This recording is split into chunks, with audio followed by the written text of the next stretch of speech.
आइए दोस्तों अगले सवाल पे चलें। अगला सवाल कह रहा है कि when the price of cloth was reduced by 25%, the quantity of cloth sold increase by 20%, what was the effect on gross receipt of the shop? A 5% increase, B 2% decrease, C 10% increase, D 10% decrease.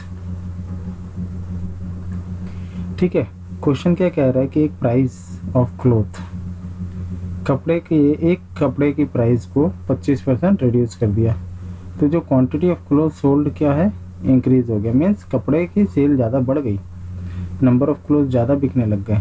ठीक है, जब cell लगी 25% reduce कर दिया, मतलब discount दे दिया, तो 20% increase होगी सेल में।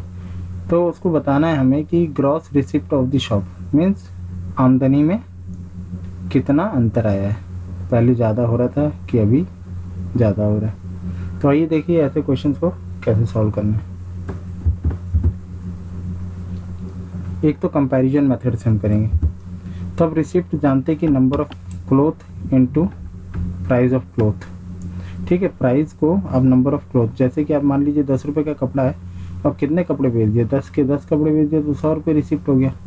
ठीक है, तो ये हो गया receipt is equal to price into number.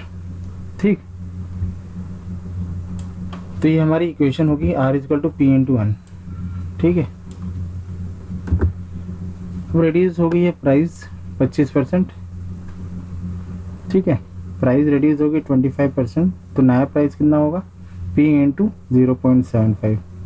0.75 कैसे आया, कोई भी नंबर अगर 25% रिड्यूस हो जाता है तो कितना हो जाता है, 0.75 टाइम्स ऑफ वो नंबर हो जाता है। 0.75 कैसे आता है, वो फॉर्मूला में यूज़ करते हैं 1 माइनस एक्स अपॉन 100। ठीक है, जब भी आपको बोलते हैं कि 25% रिड्यूस हुआ है तो कैसे निकालते हो आप, 1 माइनस एक्स अपॉन 100 से निकालते हैं ना। तो ये 1 माइनस 25 अपॉन 100 से 0.75। सिमिलरली आप यहाँ पे नंबर ऑफ क्लोथ्स आपके जो सेल है इंक्रीज हो गई है, कितनी इंक्रीज होगी, 20% इंक्रीज होगी। तो हम क्या करेंगे, नंबर ऑफ क्लोथ्स इंटू 1.20। 1.20 कैसे है, वही फॉर्मूला जैसे यहाँ पे था, यहाँ पे बस प्लस में है, तो 1 प्लस एक्स अपॉन 100। एक्स क्या होगा 20, 1 प्लस 20 अपॉन 100 1.20। ठीक है, डायरेक्ट लिखना आप सीख लीजिए। मल्टीप्लाइंग फैक्टर वाला मेरा बेसिक ट्यूटोरियल परसेंटेज का आप देखेंगे तो आपको ज़्यादा आइडिया मिलेगा इससे। तो अब हमारा नया रिसिप्ट क्या हो गया, कल को हमने जब था प्राइस नॉर्मल था, क्लोथ सेल नॉर्मल चल रही थी, तो हमारा क्या PN था रिसिप्ट, इतने PN पैसे मिल रहे थे रुपए। अभी क्या है, चेंज हो गया, नया रिसिप्ट हो गया। आज की तारीख में हमने जब प्राइस भी रिड्यूस कर दी और नंबर ऑफ क्लोथ भी इंक्रीज हो गए, तो कितना हो गया 0.75 P इंटू 1.20 N। ठीक है, अब देख सकते हैं यहाँ पे PN है, यहाँ पे PN है। ठीक है, तो यहाँ से PN की वैल्यू आप यहाँ से लेके डाल सकते हैं इक्वेशन 1 से, या तो आप सिंपली दोनों को डिवाइड कर सकते हैं, इक्वेशन 1 और 2 को। जब दोनों तरफ आप इक्वेशन को डिवाइड करेंगे तो R upon R dash upon R कितना आएगा 0.90। ठीक है, 0.75 इंटू 1.2 होता है 0.90। तो अभी आप देखिए R डैश कितना हो गया 0.90 हो गया कि नहीं हो गया। तो अब देखिए, अगर आपकी वैल्यू रुपीज़, पहले रेवेन्यू आपका आ रहा था, रिसिप्ट जो आ रही थी 100 आ रही थी, तो आपकी R डैश कितने हो जाएगी 90 हो जाएगी। ठीक है, तो कितने का डिक्रीज हो रहा है 10 का। या तो आपको यहाँ से आप देख सकते हैं, जैसे हमने नंबर को देखा P इंटू 0.75 कितना रिड्यूस हो रहा है 25%। ठीक है, अब सिमिलरली क्या है 0.90 R मतलब कितना होता है 10% डिक्रीज होता है। और अगर आपको ऐसे समझ नहीं आ रहा है तो R डैश अपॉन R को इधर ले आइए, 0.90 को फ्रैक्शन में कन्वर्ट कर लीजिए, तो 90 अपॉन 100 होगा और R डैश के नीचे R आ जाएगा। R dash correspond, R dash क्या कह रहा है, ये नया रेसिप्ट है, तो R डैश करस्पॉन्ड करेगा 90 को, और जो इसके नीचे ये वाली वैल्यू R जो रहेगी वो करस्पॉन्ड करेगा 100 को। तो अब देख लीजिए 100 और 90 में कितना अंतर आ रहा है, 10 का अंतर आ रहा है। कितने से आ रहा है 100 से, है ना। 100 से 90 हुआ तो 10% लॉस हो रहा है। हालांकि आपको इतना समझ में आना चाहिए, अगर आपको एसएससी के एग्जाम्स क्लियर करने हैं तो R डैश अगर आपका 0.90 है तो आपको पता चलना चाहिए कि अगर रेवेन्यू 100 रुपये है पहले, तो 0.90 टाइम्स होगी तो 90 हो जाएगी, तो R डैश क्या हो जाएगा डिक्रीज हो रहा है, नई रेवेन्यू डिक्रीज हो रहा है, मतलब यहाँ पे लॉस हो रहा है।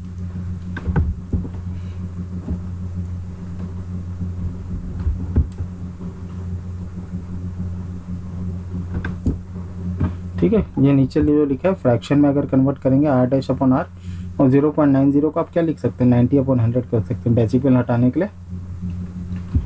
ऊपर 100 से मल्टीप्लाई कीजिए, नीचे 100 से, तो फ्रैक्शन में कन्वर्ट हो जाता है 90 अपॉन 100। ठीक है, तो आप उसको वैसे भी समझ सकते हैं। आइए इसको करने का दूसरा मेथड देखते हैं। फॉर्मूला तो आप जानते हैं। तो यहाँ पे प्राइस को एज्यूम कर लीजिए सीधा। कितना प्राइस है 100 रुपये मान लीजिए। ठीक है, प्राइस को आप मान लीजिए 100, तो कितना हो जाएगा 75। कैसे 75 हो जाएगा? अगर पहले ये प्राइस 100 है और रिड्यूस हो रहा है 25%, तो कितना टाइम्स हो जाता है 0.75 टाइम्स। वहाँ पे हमने p लिखा था पिछले मेथड में, वहाँ पे हमने एज्यूम ही कर लिया उस प्राइस को 100, तो ये कितना हो गया 75। सिमिलरली नंबर ऑफ क्लोथ्स आपका कितना हो जाएगा? सेल इंक्रीज हुई है, अगर आप एज्यूम कर रहे हैं नंबर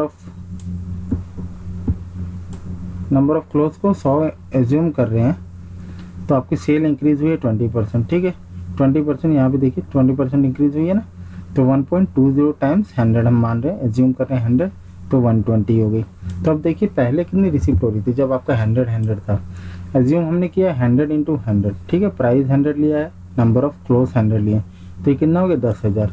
अब नई रिसिप्ट क्या हुई है 25% रिड्यूस होके 75 हुआ, सेल इंक्रीज होके 120 हुआ, है ना। दोनों को मल्टीप्लाई करेंगे तो 75 इंटू 120 9000। अब देखिए दोनों का अंतर कितना हो रहा है,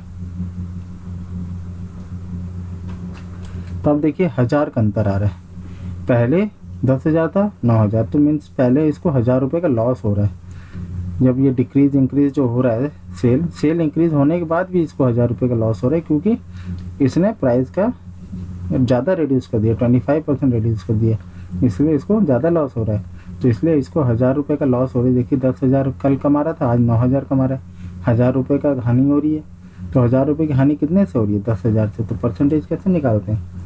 जितने की हानि हुई अपॉन कॉस्ट प्राइस नहीं, जो पहले का रेवेन्यू था, रिसिप्ट था पहले का पिछला 10,000 इंटू 100, तो 1000 अपॉन 10,000 कितना हो गया 3 0 कट गया, 1 0 यहाँ से 100 से कट गया, तो 10% डिक्रीज हो रहा है। डिक्रीज कैसे हो रहा है? पहले 10,000 था, अगले दिन 9,000 हो गया जब ये डिक्रीज इंक्रीज हुआ। ठीक, आइए इसको करने का एक और मेथड देख लेते हैं। तो एक और मेथड है नेट चेंज फार्मूला। तो नेट चेंज फार्मूला आपने तो पता ही है कि हमने अपनी बेसिक ट्यूटोरियल जो परसेंटेज वाली में बता रखा है, इसको कैसे डिराइव होता है नेट चेंज फार्मूला। तो फार्मूला होता है a प्लस बी। ए क्या होता है? %1 %2। ठीक है, जब भी 2% दिए जाते हैं, ठीक है, जब भी 2% दिए जाते हैं उसका नेट चेंज आपको पता करना है। नेट चेंज आपको कैसे पता चलेगा कि इस फार्मूले में लग रहा है? ठीक है, जब भी कोई फार्मूला मल्टीप्लिकेशन में आता है, जैसे यहाँ पे आपका price into number of clothes आ रहा है, तभी आपकी रेवेन्यू निकल रही है, रिसिप्ट निकल रही है पर डे की। तो आप देखते हैं price of clothes into number of clothes आ रहा है। ठीक है, जब भी ऐसे आता है तो आप सक्सेसिव परसेंटेज वाला ये फार्मूला, नेट चेंज वाला फार्मूला लगा सकते हैं। ठीक है, सक्सेसिव चेंज हो रहा है यहाँ पे, तो यहाँ पे फार्मूला में वैल्यू डाल दीजिए -25। ठीक है, रिड्यूस, ध्यान रखना आपको इस फार्मूले में साइन के साथ रखना। साइन मतलब रिड्यूस हो रहा है तो माइनस, इंक्रीज हो रहा है तो प्लस। तो यहाँ पे देखिए ए की जगह -25, बी क्या है? इंक्रीज हो रहा है 20%, यहाँ से 20% प्लस -25 इंटू 20/100। ये आपका सॉल्व होकर -5, और यहाँ पे भी आपको -500/100 -5, तो -5 प्लस -5 कितना होता है -10% डिक्रीज। ठीक है, आप इस फार्मूले का ये फ़ायदा है कि आपको ये साइन के साथ बताएगा कि डिक्रीज हो रहा है कि इंक्रीज। यहाँ पे वैल्यू अगर आपकी माइनस में आ रही है तो आपको ऑटोमेटिकली पता चल जाएगा कि वैल्यू डिक्रीज हो रही है। ठीक है, आपको ना रूल आउट नहीं करना पड़ेगा कि पहले 10,000 था अब 9,000 हो गया तो मीन डिक्रीज हो रहा है। ठीक है, तो इस फार्मूले में आपको सीधा वैल्यू आपको बता रहा है कि 10% डिक्रीज हो रही है। आइए एक और मेथड देख लेते हैं। डायरेक्ट मेथड क्या है? ठीक है, मल्टीप्लाइंग फैक्टर मेथड हम कहते हैं इसको। ये मेथड मैंने आपको उसमें बता रखा है, अपने परसेंटेज वाली बेसिक वीडियो को आप जरूर देखिए, उससे आपको बहुत क्लैरिटी मिलेगी। ऐसे क्वेश्चंस को करने के लिए सारे मेथड्स मैंने उसमें बताए हैं सक्सेसिव पे। ठीक है, सक्सेसिव कैसे निकालते हैं? तो यहाँ पर 25% डिक्रीज क्या होता है? 25% डिक्रीज डिनोट क्या करता है? 0.75 टाइम्स दी वैल्यू। ठीक है, कोई भी अगर आपकी डिक्रीज हो रही है वैल्यू, पहले जितना था उतना आपका डिक्रीज हो रहा है अगर 25%, तो ये 0.75 टाइम्स हो जाता है। सिमिलरली 20% इंक्रीज हो रहा था कितना होता है 1.20 टाइम्स हो जाता है 1.20।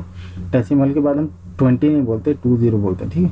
जैसे 0.75 कहते हैं, 0.75 नहीं कहेंगे इसको, तो 0.75 ये 1.20 times the value. Multiplying factor आपको पता ही कैसे निकालना है, 1 माइनस एक्स अपॉन 100 डिक्रीज वाले केस में, इंक्रीज वाले केस में 1 प्लस एक्स अपॉन 100, ठीक है। ये 1.20 0.75, सिंपली इन दोनों को मल्टीप्लाई कर दीजिए आप। दोनों को मल्टीप्लाई करेंगे तो आपका आएगा 0.90। 0.90 क्या डिनोट करता है, 0.90 डिनोट करता है आपका 10% डिक्रीज, क्योंकि ये वैल्यू 1 से कम है। जब भी वैल्यू आपकी 1 से कम आएगी तो आप देखिए कितनी कम आई है, 0.10 कम आई है, ठीक है। 1 से ये कम आई है 0.10, ठीक है।